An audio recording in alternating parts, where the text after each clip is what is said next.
Let's discuss the D word, diversity. I'm tired of talking about it just as much as you're tired of hearing about it. But it circles around industries because guess what? It still matters and it's still an issue. The industry that's failing the most at diversity, you wonder? Journalism.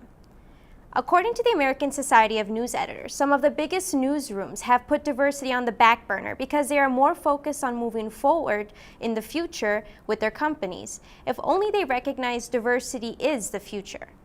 Diversity means better news coverage and reporting, and makes more ethical journalism. In other words, newsrooms shouldn't want to achieve diversity. They have to, especially since the Census Bureau reported that minorities are growing faster than ever. As of now, the minority population is at 38%, and it is expected to reach 57% by the year 2060. A report titled Missed Deadline, The Delayed Promise of Newsroom Diversity, conducted by student reporters in the Asian American Journalists Association, focused on the diversity of 5 newspaper mastheads.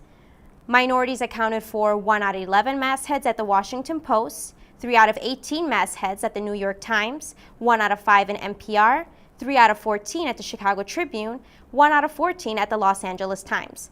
By the way, mastheads are basically like the main editors who decide whether some news stories are worth reporting on or not.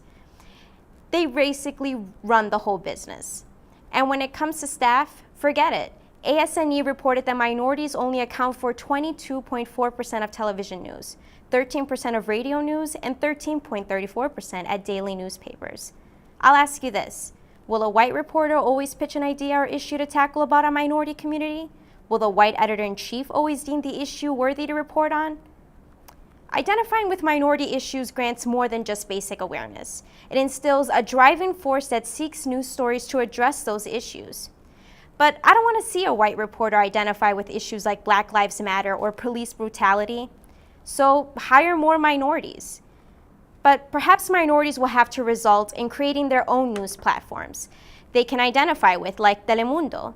But minorities should feel represented in every news outlet. This can get complicated though. Minorities don't want to feel like a diversity hire.